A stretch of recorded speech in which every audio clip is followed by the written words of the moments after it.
생명의 시작을 홀로 이루시고 그 생명의 능력을 참으로 은혜로 베풀어 주시는 아버지 하나님, 악인과 선인에게 동일하게 비를 내리시고 해를 비춰주시듯 여전히 온 인류가 하나님 앞에 회개하고 돌아오기를 기다리시며 은혜를 베풀어 주시는 그런 하나님의 변치 않는 섭리 안에서지만 대다수의 사람들이 하나님을 부정하고 거부하고 대적하기까지 하는 그러한 죄악된 사망의 세상에서 우리를 구별하여 택하여 주시고 전적인 하나님의 역사와 하나님의 뜻과 하나님의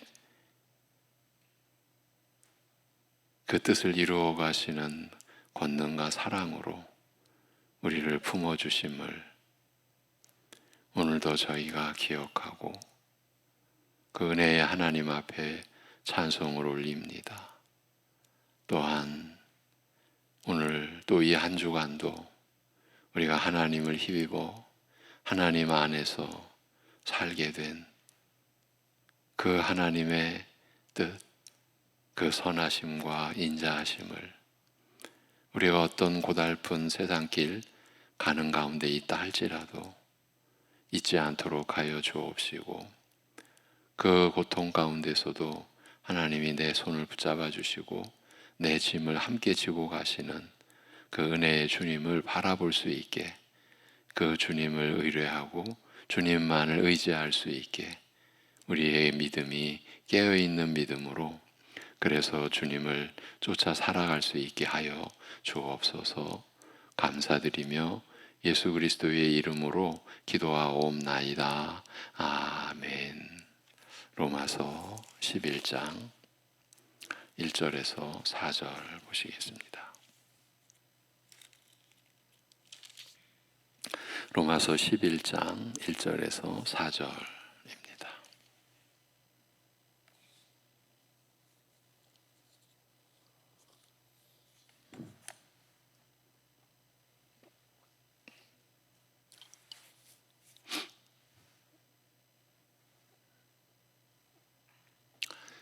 로마서 11장 1절에서 4절.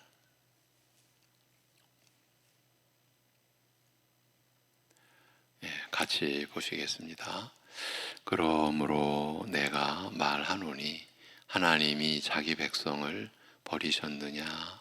그럴 수 없느니라. 나도 이스라엘이니요 아브라함의 씨에서 난 자요 베냐민 지파라. 하나님이 그 미리 아신 자기 백성을 버리지 아니하셨나니 너희가 성경이 엘리야를 가리켜 말한 것을 알지 못하느냐.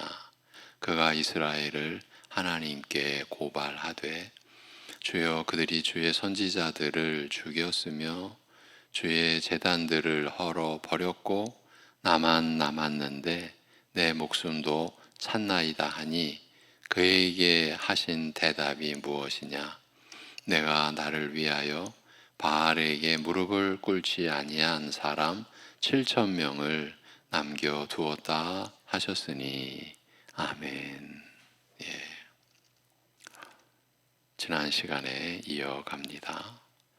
본문 1절. 그러므로 내가 말하노니 하나님께서 자기 백성을 버리셨느냐? 이 물음에는 복음을 거부하고 외면함으로써 멸망으로 치닫는 이스라엘에 대한 바울로 치자면 자기 동족에 대한 실망과 안타까움, 저희의 불신앙에 대한 절망과 탄식과 슬픔이 깊이 배어 있습니다. 이스라엘 역사는 영영 이대로 무너지고 말 것인가? 하나님의 말씀을 위탁받은 민족으로서, 유일한 민족으로서 은혜롭고 복된 수많은 약속들이 저희에게 주어졌고 저희 역사 속에서 이루어져 온 구원 역사가 이렇게 끝나고 마는 것인가? 조상들이 저희 것이요 육신으로 하면 그리스도가 저희에게서 나신 그야말로 그 독특한 은혜도 다 패하여지고 무의미하게 되고 말 것인가? 이런 의문으로 시리와 절망에 빠지게 될 사람들을 대변하여 묻는 질문이라고도 할 수 있습니다. 그러나 이제 이스라엘을 완전히 버리심으로써 저희를 선택하시고 저희와 맺은 언약과 그 허다한 약속을 다 패하여 버리셨는가라는 이 물음에 대하여 바울은 결코 아니라고 단호하게 부인합니다. 이스라엘이 하나님으로부터 완전히 버림받은 것이 아니라고 이처럼 강력하게 부인하는 근거로서 바울은 자신을 지금 들고 있습니다. 바울은 자신이 바로 이스라엘에 속한 자라는 사실을 제시합니다. 나도 이스라엘이니요 아브라함의 자손이며 베냐민 지파에 속한 자라. 이스라엘 조상 아브라함의 혈통적 자손이요 이스라엘 12지파 중 베냐민 지파에 속한 자로서 그리스도를 믿어 주로 받아들이고 그의 복음을 이방에게 전하는 사도로 세움받은 만큼 바로 바울 자신이 이스라엘에게도 여전히 복음의 은혜가 전해지며 저희가 결코 구원의 대상에서 배제되지 않았다는 사실에 대하여 확실한 증거가 된다는 것을 알리고자 하는 것입니다. 근데 사실 이 지금 내용도 단순치 않습니다. 지금 결코 그렇지 않다. 이스라엘도 그 구원의 대상에서 절대 배제된 게 아니다라고 그 근거를 제시하는데 한 사람이잖아요. 바울 자신이라고 하더라도 한 사람이잖아요. 이 면도 심상치 않은 내용이라고 우리가 생각해 볼 수 있습니다. 어쨌든 그런데 이 본문은 분명히 바울 자신이 그 확실한 증거가 된다라는 것을 지금 알리고 있는 겁니다. 그러나 바울은 자신이 복음의 은혜를 입고 그리스도의 사도로서 복음의 일꾼으로 세움받은 일에는 이보다 더욱 깊은 뜻이 담겨 있음을 알리고자 이제 2절에서 이렇게 말합니다. 하나님께서는 미리 아신 그의 백성을 버리지 않으셨느니라.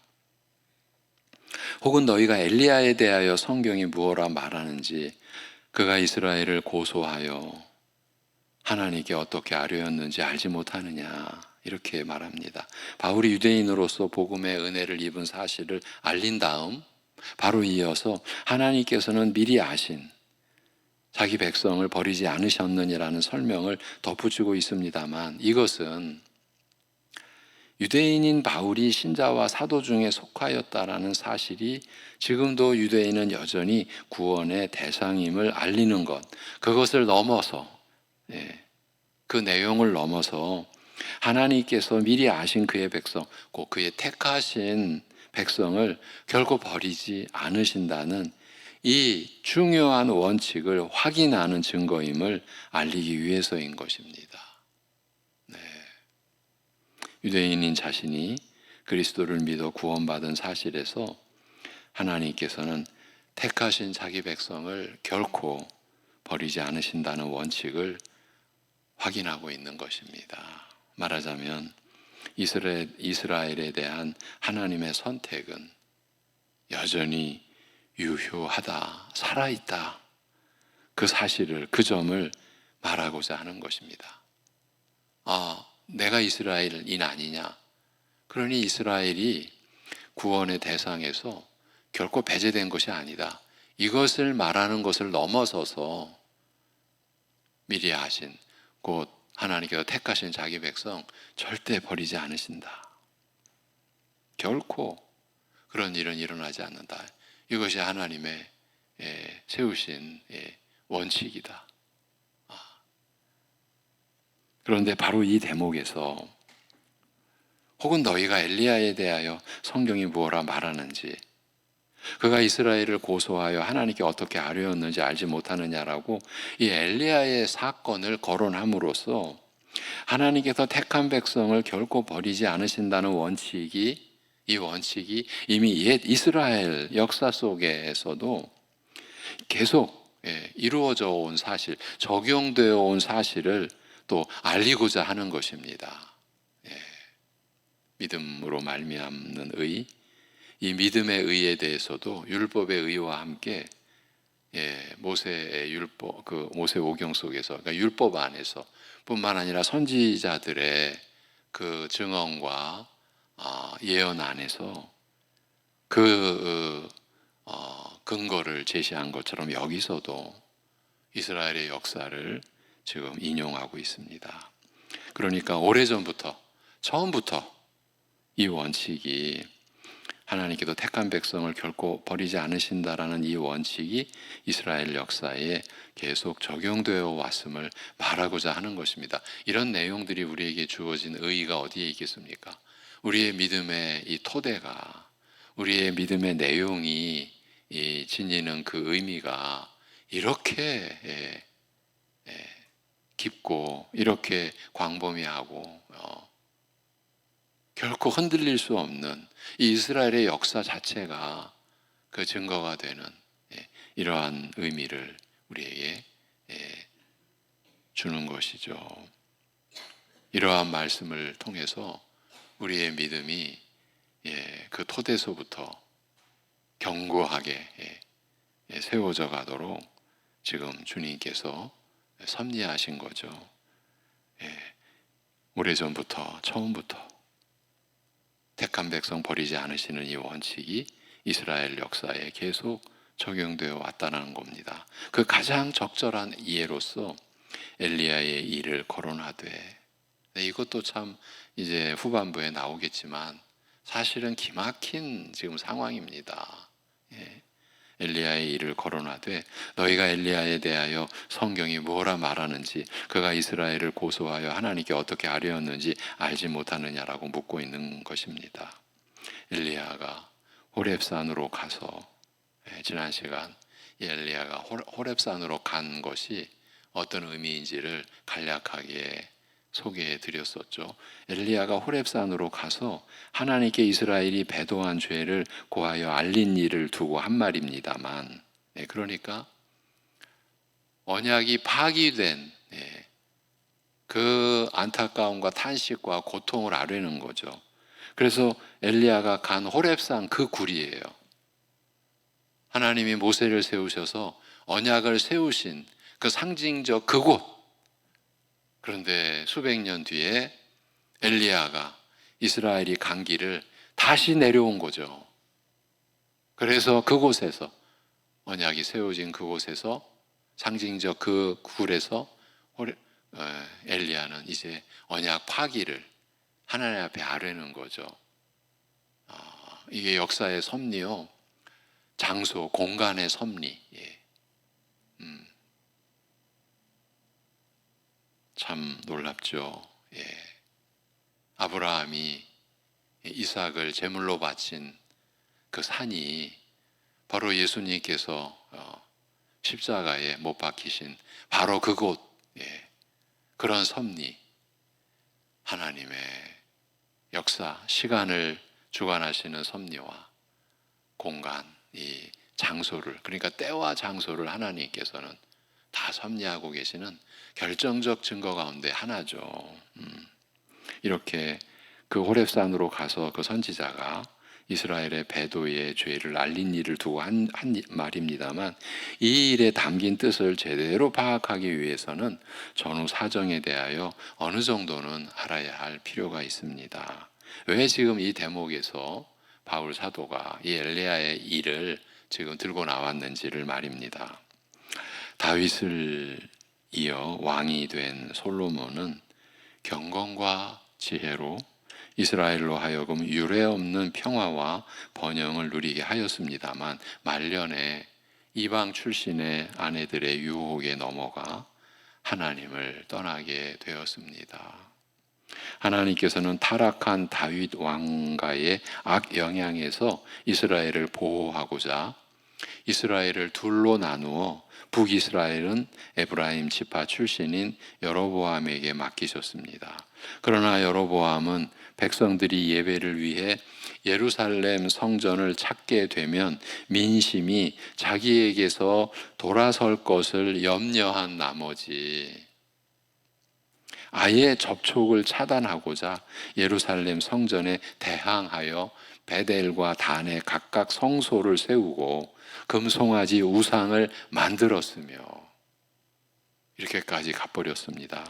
그리고 제사장과 절기 등 섬김과 예배의 규례 역시 임의로 비슷하게 만들어 북이스라엘 백성으로 예배하게 하였습니다. 여러분, 이것은 오늘날도요, 비슷하게 교회를 세워서 일반, 그러니까 정통 교회에서 말씀으로 하나님을 예배하듯 비슷하게 예배하는 일을 하고 있는 거예요. 어제만 해도 한 성도님이 친구의 교회와 신앙을 들려주는데 똑같은 내용인 거예요. 오늘날도 이런 일이 일어나고 있는 거예요. 그렇게 북이스라엘 백성으로 하여금 예배를 하게 만든 거예요.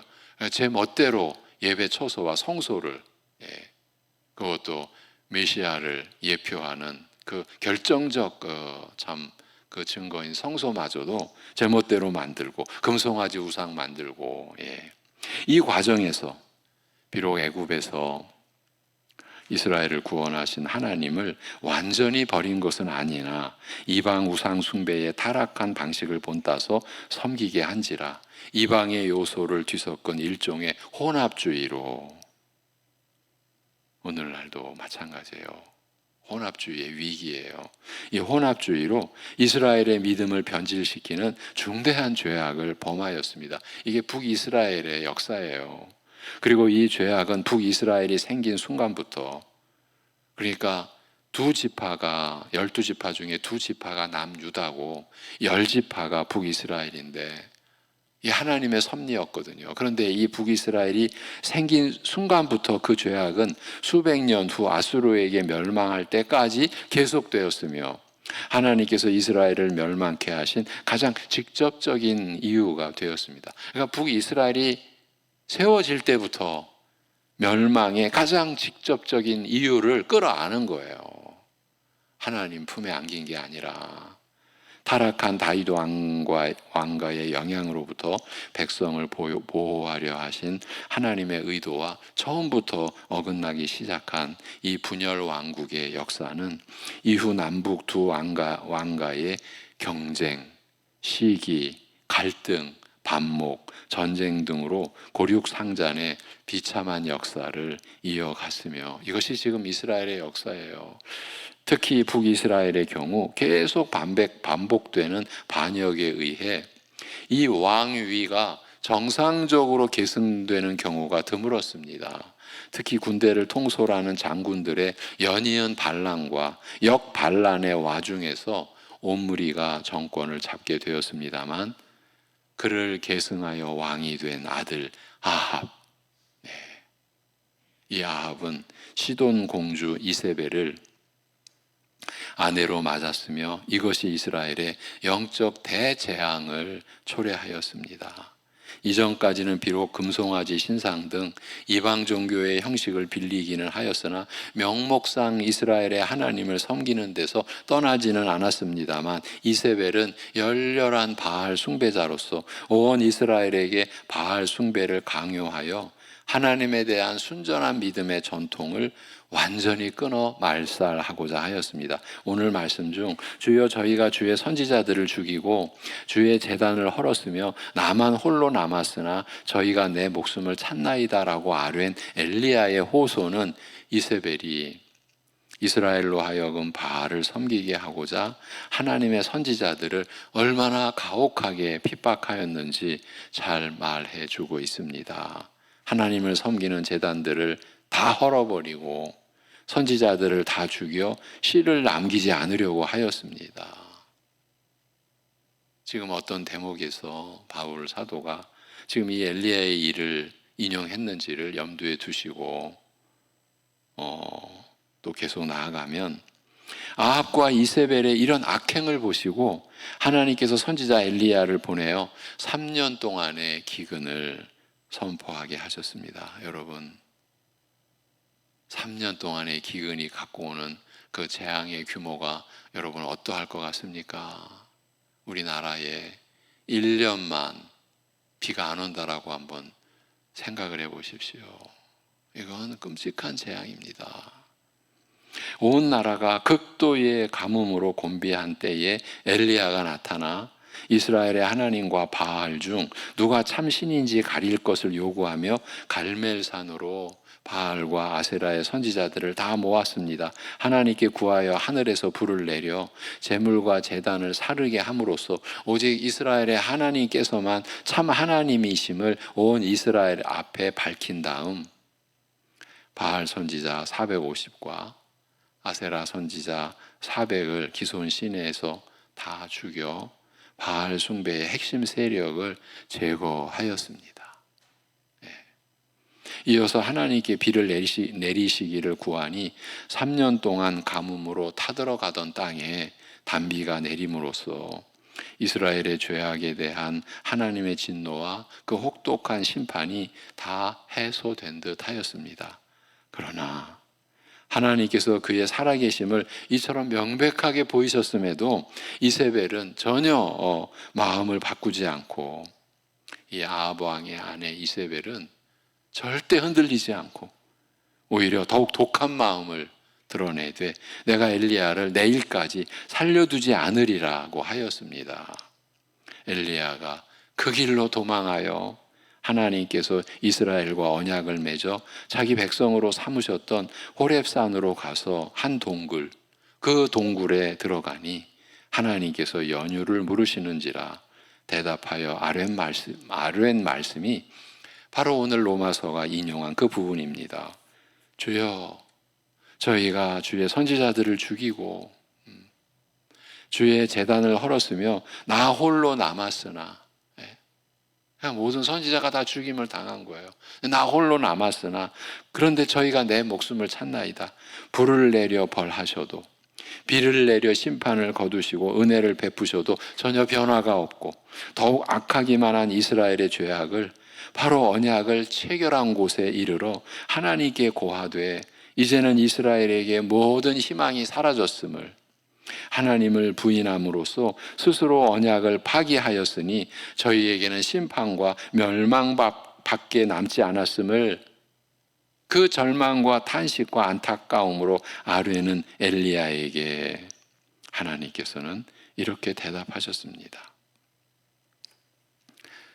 엘리야에게 너는 내 길을 돌이켜 광야로 말미암아 다메섹에 가서 이르거든 하사엘에게 기름을 부어 아람 왕이 되게 하고, 그러니까 이스라엘 왕이 아닌 그 이웃의 나라 아람 왕을 세웁니다. 하나님이 세우시는 거예요. 이것이 하나님의 주권적 역사예요. 또 너는 님시의 아들 예후에게 기름을 부어 이스라엘 왕이 되게 하고 또 아벨 무홀라 사밧의 아들 엘리사에게 기름을 부어 너를 대신하여 선지자가 되게 하라.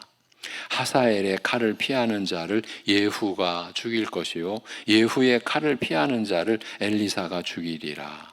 그러나 내가 이스라엘 가운데 7천인을 남기리니 다 무릎을 바알에게 꿇지 아니하고 다 그 입을 바알에게 맞추지 아니한 자니라. 이 열왕기상 19장의 기록입니다.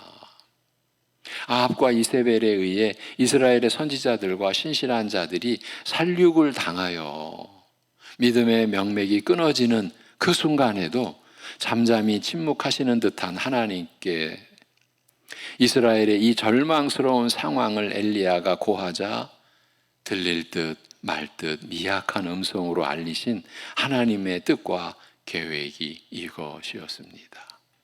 이제 북쪽 아람의 새 왕을 일으키시고 예후로 하여금 아합 왕가를 무너뜨리고 왕이 되게 하시고 엘리사를 엘리야의 후계자로 삼으사 차례대로 이스라엘을 심판하게 하실 것이며 이스라엘로 하여금 이와 같이 물샐 틈 없는 삼중 심판의 그물망에 갇힌 채 철저하게 짓밟히게 하리라고 하신 것입니다. 하나님을 배역하여 갈 때까지 간 이스라엘, 더 갈 데가 없어요. 이제 하나님을 배역한 갈 때까지 간 이스라엘이요, 더 이상 희망을 품는 것이 불가능하고 무의미한 그 상황임에도 더욱이 이런 이스라엘을 삼중의 심판으로 철저히 심판하실 것을 밝히시면서도 하나님께서는 이런 와중에 바알에게 무릎 꿇지 않은 7천인을 남기셨다,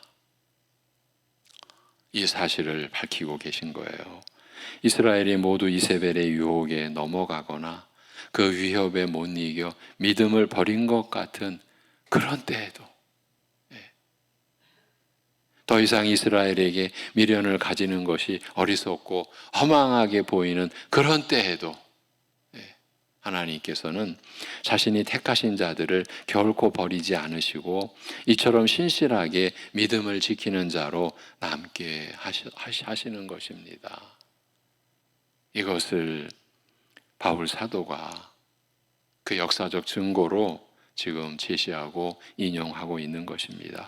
이스라엘 역사에서 가장 암울하였던 시기, 가장 절망적이었던 시기, 이스라엘은 모두 바알 숭배로 넘어갔고 하나님에 대한 신앙은 그 완전히 말살당하였던 것처럼 보였던 그 절망적인 시기에도, 이런 시대에 순전한 믿음을 찾는 것이야말로 어리석기 한이 없는 일이라고 비웃을 만한 그런 때에도 하나님께서는 여전히 순전한 믿음을 지키는 자 7천인을 남기신 것이에요.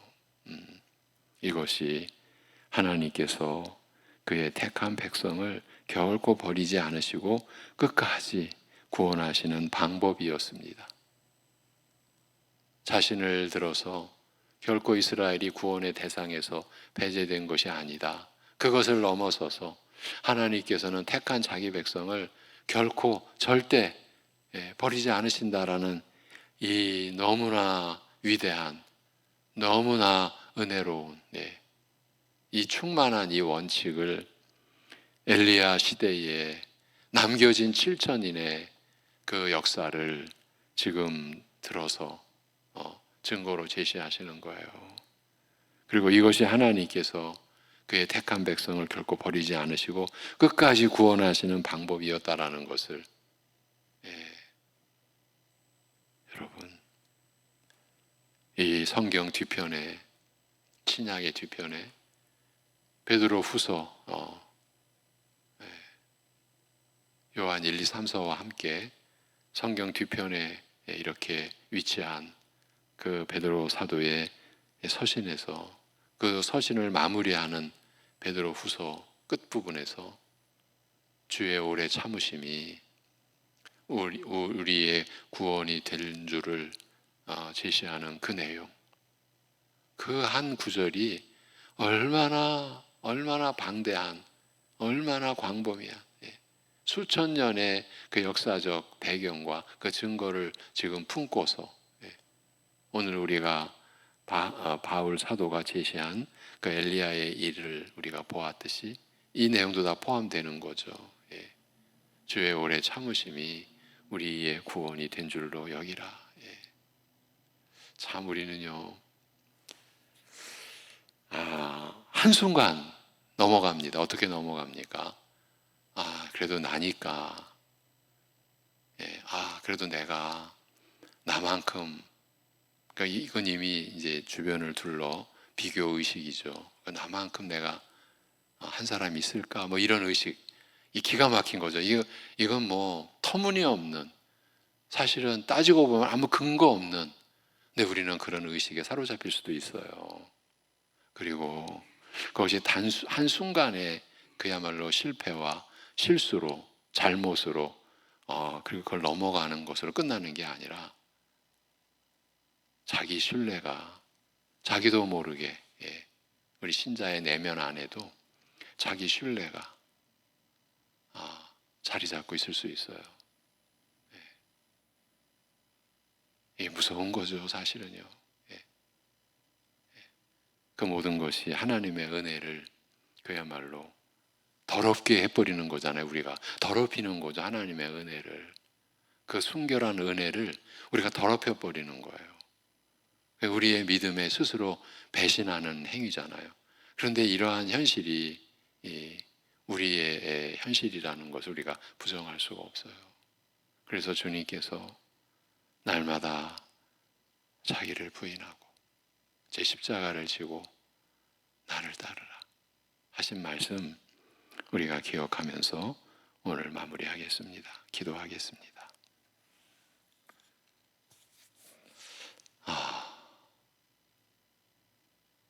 더 이상 갈 데가 없을 지경까지 하나님을 배역하는 이스라엘의 가장 그 암울한 시기에도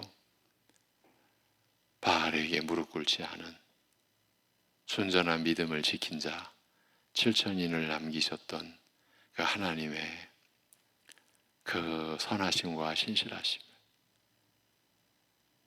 오늘 우리가 살필 수 있도록 하여 주심에 결코 택한 자기 백성을 버리지 않으시는 이 하나님께서 홀로 세우시고 이루어 가시는 이 절대적으로 은혜롭고 너무나 놀라운 이 원칙을 교회에게 말씀하여 주심으로써 교회에 지체된 성도들의 신앙을 또 받쳐주시고 결코 흔들릴 수 없는 믿음임을 일깨워 주신 은혜에 감사드립니다. 아버지 하나님, 참으로 이러한 말씀이 사랑하는 성도들의 믿음의 토대를 더 견고히 하며 믿음의 풍성한 내용을 충만하게 채워가시는 은혜로 작용하고, 그래서 실제로 그 은혜가 우리 성도들의 삶에 그대로 적용이 되고 나타나고, 그래서 스스로 말씀이 역사하는 은혜를